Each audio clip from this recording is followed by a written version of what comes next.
Halo semuanya, kembali lagi di podcastnya Jilo. Hari ini Jilo bakal ngebacain salah satu podcast horor. Jadi cerita horornya ini tentang pesugihan. Kejadiannya berawal pada awal tahun 2015. Yosep pernah mengantar seorang temannya ke selatan Pulau Jawa dan melakukan perjalanan selama 27 jam.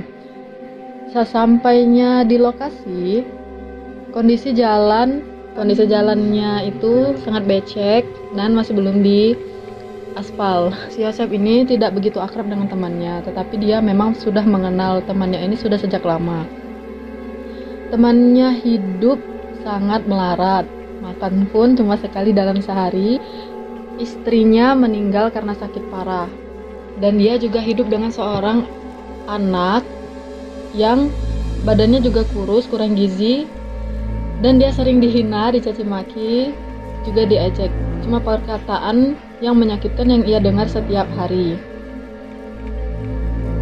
Dia jauh-jauh datang ke kampung Yosep cuma untuk mencari Yosep, karena menurutnya si Yosep ini merupakan supir yang urat takutnya itu sudah putus. Saking melaratnya teman Yosep ini, dia terlalu banyak menyimpan sakit hati sehingga dia kehilangan iman dan akal sehatnya. Dia mencari kekayaan dengan cara pintas, yaitu persugihan. Pada waktu itu si Yosep kerja bawa bus malam giliran libur 2 minggu. Sore harinya dia datang bersalam ke rumah saya, ke rumah Yosep. Setelah basa-basi dia langsung bicara intinya ke Yosep dan dia bilang, "Sep, saya udah jual rumah reot saya ke tetangga. Sisa bayar hutang tinggal 6 juta lagi. Saya mau minta tolong sama ente, Sep. Pokoknya ente mesti tolongin saya. Sekarang ente sewa mobil di sini. Tolong ente antar saya ke daerah. Ente tahu kan, pokoknya biaya sewa mobil, bensin, makan, rokok, kopi saya yang tanggung. Duit 6 juta sisanya buat ente semua. Saya udah banyak sakit hati, Sep. Saya sudah terlalu kenyang dihina, diejek, dicaci maki sama saudara, sama tetangga, sama semua orang. Saya udah gak kuat hidup melarat, miskin, susah segala-segalanya. Tolong antar saya sekarang juga ke tempat itu. Saya yakin sama ente, Sep. Ente pasti tahu jalannya ke tempat itu. Sebab teman ente sendiri yang bilang, di sini si Yosep yang tahu jalannya ke tempat itu. Si Yosep pernah disuruh bawain mobil ke tempat itu. Teman ente yang bilang itu ke saya. Lalu si Yosep bilang, mau ngapain ente ke sono sehari semalam? Di jalannya juga, terus ke dalamnya juga, jalannya parah, angker sama rawan. Kalau mau ke sana, kita jangan sampai kemalaman. Karena kalau kemalaman, kita mesti nunggu pagi baru bisa lanjut jalan. Si Asep tidak mau, terlalu berat resikonya, karena masih pengen hidup dan anak-anaknya masih butuh sama si Asep. Mending tuh duit pakai modal usaha aja, kata si Yosep. Sedangkan si temannya tadi tetap terhadap pendiriannya. Dia sudah berbuat nekat dan dia mohon kepada si Yosep supaya si Yosep bisa bawain mobil ke tempat itu. Mau nggak mau, si Yosep mengantarnya. Jam 8 malam, si Yosep mengantarnya ke tempat itu. Si Yosep meminjam mobil Suzuki APV punya tetangganya, dan mereka cuma berangkat berdua. Jam 2 dini hari, si Yosep istirahat dulu di tengah perjalanannya dan tidur sebentar. Sekitar pukul 3:30 si Yosep bangun.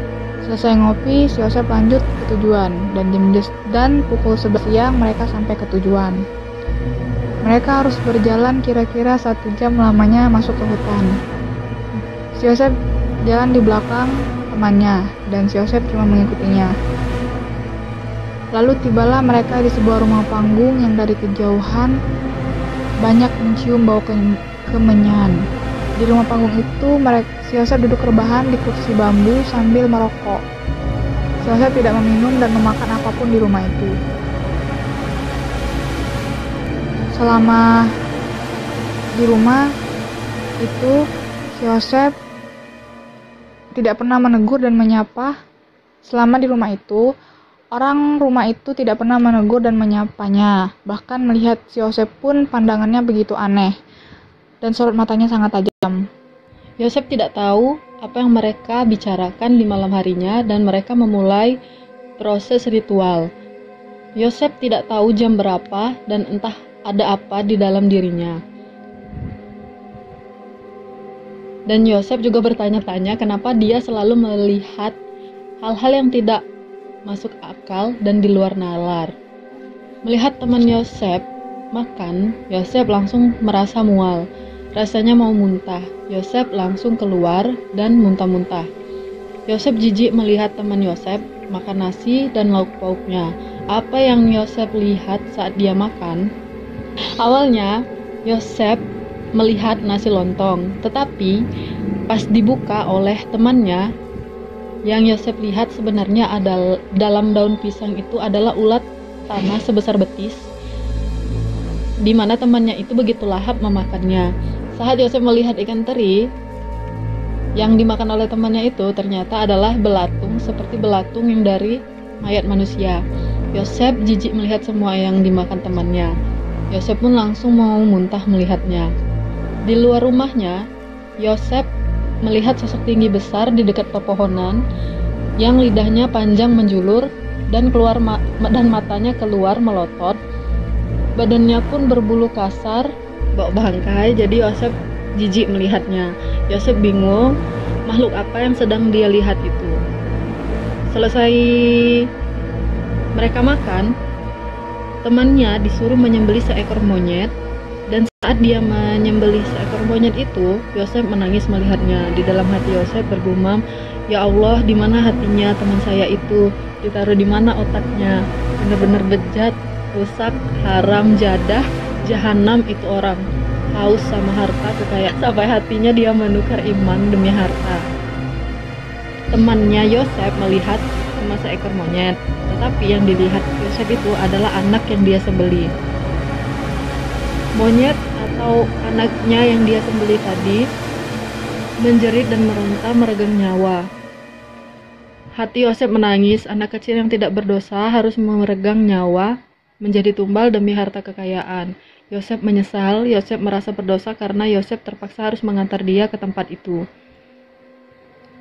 Semalaman di telinga Yosef cuma mendengar suara tangisan dan jeritan, juga rintihan di dalam hutan. Suasana hutan begitu sangat mengerikan. Yosef takut, Yosef khawatir, hati Yosef tidak tenang, batin tidak tenang. Jadi Yosef ingin segera pulang. Yosef tidak kuat lagi di tempat itu. Pagi-pagi, saat mereka pamit pulang, si pemilik rumah cuma menatap tajam diri Yosef. Entah apa yang dia lihat. Di tengah jalan, setelah mereka keluar dari hutan, tiba-tiba Yosef melihat teman Yosef itu badannya banyak bulunya. Dan Yosef tidak bilang apa-apa sama dia. Sesampainya di mobil, Yosef langsung berangkat tanpa memanaskan mesin. Yosef merasa jijik melihat temannya itu. Kalau saja Yosef tidak ingat hukum, rasanya ingin membelah kepalanya. Saat malam hari di perjalanan, di kaca spion, Yosef melihat sosok hitam duduk bertiga di jok belakang. Bola matanya melotot keluar. Sepanjang jalan, Yosef istighfar dan bertasbih dalam hati tanpa henti. Yosef berhenti di rest area, dan dia langsung makan dan menjauh dari temannya. Selesai makan, Yosef langsung tancap gas. Dia langsung memacu mobil dengan kecepatan tinggi. Jam 2 siang, Yosef sampai di kampungnya, di daerah Bogor Utara. Di rumah saudaranya tempat dia menitipkan anak sematawayangnya, terlihat ramai banyak tetangga rumahnya berkumpul di sana. Yosef masuk ke dalam dan melihat anaknya meninggal. Kata mereka, anaknya meninggal mendadak. Yosef tidak kaget karena dia tahu penyebabnya. Temannya berlari menggendong anaknya sambil menangis. Melihat temannya menangis, Yosef makin benci sama temannya. Di dalam hati Yosef, dasar iblis, yang lu gendong itu monyet, bukan anak lu. Yosef tanpa basa-basi, tanpa pamit langsung pulang. Sosok hitam di belakang mobil pun entah kemana dan sampai sekarang Yosef tidak pernah lagi mendengar kabarnya. Mungkin temannya sudah mampus atau lagi menikmati kekayaannya. Semelarat-melaratnya diri Yosef, semiskin-miskinnya hidup Yosef, Yosef merasa lebih baik hidup seperti itu daripada harus menukar akidah dan keimanannya cuma demi harta kekayaan. Miskin bukan pilihan, kaya bukan juga sebuah keberuntungan. Kita bisa mengubah hidup, nasib, dan takdir dengan usaha, ikhtiar, dan doa. Tuhan tidak akan pernah memberikan hal yang mudah untuk kita. Tuhan senantiasa selalu memberikan hal yang teramat sulit untuk kita agar kita mau berpikir, berusaha, dan berdoa, memohon kepadanya dalam tawakalnya diri kita. Pesan Yosef, jangan seperti temannya yang sangat jahanam. Oke, sekian podcast kita hari ini. Jangan lupa buat di like, subscribe, dan komen. Terima kasih.